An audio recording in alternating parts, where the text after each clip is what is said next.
नमस्ते दोस्तों, आपका स्वागत है। जय श्री स्वामी समर्थ। जब किसी को नींद नहीं आती, सुकून नहीं होता, शांति नहीं मिलती, इसलिए मन प्रसन्न नहीं। और जब मन ही प्रसन्न नहीं, आनंदित नहीं, तो सोचिए शरीर कैसे होगा। फिर से इसी प्रोसेस को हम उल्टा करके देखते हैं।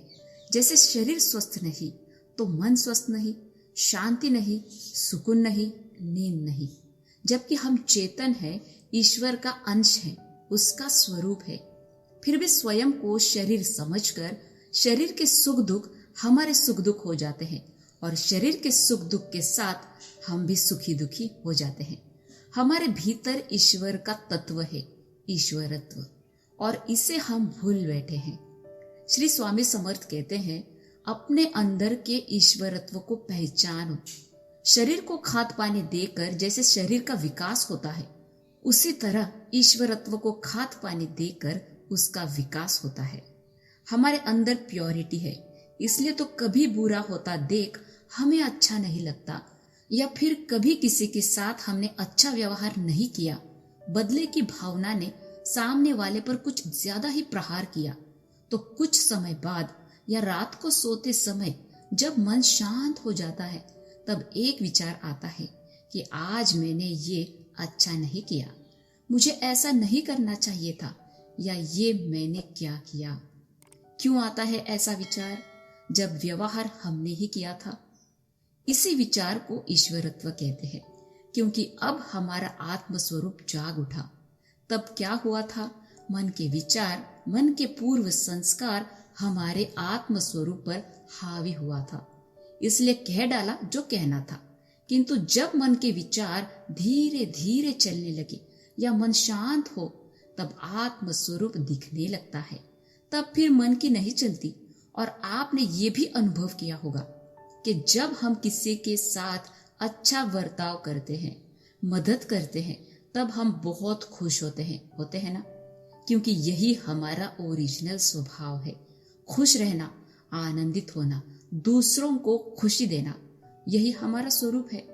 और यही स्वरूप दिन में बहुत बार बाहर आता है, किंतु फिर से मन के विचारों से ये स्वरूप दब जाता है।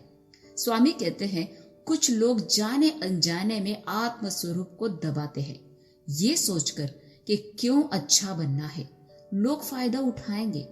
सही मार्ग पर चलते रहेंगे तो कभी आगे नहीं जाएंगे। दुनिया तो ऐसी ही चलती है, हमें भी ऐसा ही चलना है। उसने किया तो मैं क्यों नहीं?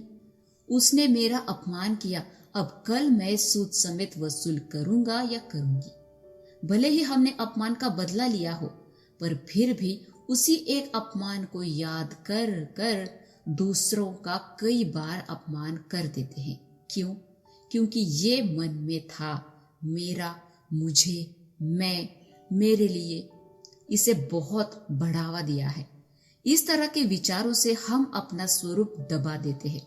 किंतु स्वामी ने साफ साफ कहा है, तू जैसा है वो तेरा स्वभाव है। औरों के आचरण पर तेरा आचरण मत रख। तुझे तेरा विकास करना ही होगा। यही तेरी असली शांति है।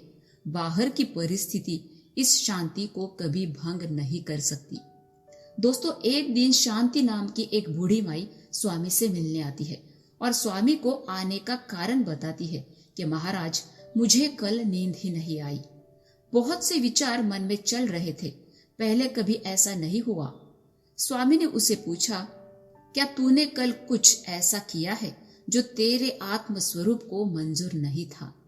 माई ने तुरंत कहा, स्वामी, कल मैंने पड़ोस के पेड़ से अमरूद चुराए थे, और जब उन्हें काट कर बच्चों को खिलाने लगी तो मुझे अंदर से आवाज आई, क्या चोरी का खिलाएगी अपने बच्चों को? तब मैंने चाकू फेंक दिया और वो अमृत भी। अमृत ना खाकर भी वो विचार मेरे मन में रात में भी बार बार आते रहे, और यही वजह है स्वामी, मैं अशांत थी, सो नहीं पाई। स्वामी ने उसे कहा, चलो, जो हुआ वो हुआ। तुम्हें पता चल गया कि तुमने जो किया वो व्यवहार सही नहीं था। दोस्तों, स्वामी इसी ईश्वरत्व की बात करते हैं। ईश्वरत्व कभी गलत काम करने नहीं देता, बीच में रोकता है। यही उसी माई के साथ भी हुआ। उसने तो वो आवाज सुनी, किंतु हम में से बहुत लोग ऐसे होंगे या है जो इस आवाज को सुन नहीं पाते या सुनकर अनसुना करते हैं और दुष्कर्म कर बैठते हैं। अब स्वामी ने उसे उपाय बताया, उस पड़ोसन के पास जा और उनसे कहना, मीठे अमृत देखकर मैंने इसे ले लिया था। वो तत्काल पड़ोस गई, उनसे कहा जैसे स्वामी ने बताया था। पड़ोसन ने कहा, कोई बात नहीं। माई तुरंत स्वामी के पास गई, स्वामी को पूरा वृत्तांत सुनाया तो स्वामी ने उसे कहा, अब घर जा, रात को तुझे सुकून भरी नींद आएगी, देखना। दूसरे दिन माई फिर से स्वामी के पास गई और आनंद से स्वामी को कहने लगी, मुझे कल सुकून भरी नींद आई, कोई बोझ नहीं था, एक आंतरिक शांति में महसूस कर रही थी स्वामी। स्वामी ने उसे मुस्कुराते कहा, माई तूने 2 अमृत के लिए इतनी अनमोल शांति भंग कर दी। कुछ लेकर नहीं, कुछ देकर ही सुकून आता है, शांति मिलती है, क्योंकि यही तुम्हारा अर्थात आत्मा का स्वभाव है। इसलिए तुम्हें आनंद भी तब भी मिला। 2 अमृत में तुम अपना आनंद लेने चली थी। दोस्तों, यही कहानी बहुत लोगों की है। अपने ईश्वरत्व के, अपने आत्म स्वरूप के विरुद्ध काम करता है और मुफ्त में अशांति पाता है, मुसीबतें पाता है, बीमारियां पाता है, टेंशन पाता है। और यही अशांति हमारे कॉन्शियसनेस को, आत्म स्वरूप को स्वीकार नहीं करती, अंदर ही अंदर हमें खाती है। ऐसे बहुत से विचार देती है जिससे हमें नींद ना आए। अगर ऐसा वाकई किसी के साथ हो रहा हो तो एक बार जरूर चेक कीजिएगा कि कहीं मैंने अपने कॉन्शियसनेस के विरुद्ध, अपने ईश्वरत्व के विरुद्ध या अपने आत्म स्वरूप के विरुद्ध कोई काम तो नहीं किया। और ये सबके साथ होता है, पर सब करेंगे नहीं करेंगे हम नहीं जानते। किंतु हमें हमारा जीवन अच्छा चाहिए, जीवन में सच्चाई तो चाहिए। इसी जीवन में हमारा उद्धार करना है और हम पर स्वामी की कृपा भी बरस रही है, जो इतना बढ़िया ज्ञान हमें दे रही है। इसका लाभ हमें उठाना है। सब कुछ जानकर अपना जीवन खराब क्यों करें? अब तो जीवन में शांति ही शांति होगी, सुकून होगा। आत्म स्वरूप को पहचान कर हम अपना हर कार्य करेंगे तो भला बीमार या टेंशन क्यों होंगे, है ना? दोस्तों, आज भी कुछ लोग ऐसे हैं जो कहते हैं जीवन में कुछ मजा नहीं है, कोई सुख नहीं है, क्या रखा है ऐसे जीवन में? तो यही बात है, कहीं 2 पैसों के लिए झूठ बोला है, स्वार्थ के लिए लालच में आकर ईश्वरत्व के विरुद्ध कर्म किए हैं, तो आत्मा कैसे स्वीकार करेगी? वो तो बार बार रात को याद करा देगी, तूने ये अच्छा नहीं किया, तूने ऐसा नहीं करना चाहिए था। प्यारे भक्तों, बचपन से हमारे धर्म ग्रंथ में, वेदों में लिखा होता है, अंधकार से प्रकाश की ओर, असत्य से सत्य की ओर, मृत्यु से अमरत्व की ओर और मनुष्य से ईश्वरत्व की ओर। हमें मनुष्य जीव को भगवान से मिलने की इच्छा क्यों होती है? क्योंकि वो मिलता था, मिलता है और मिलता होगा, इसलिए तो इच्छा होती है। हम आप दिव्य जीव है, मिलना चाहते हैं ना?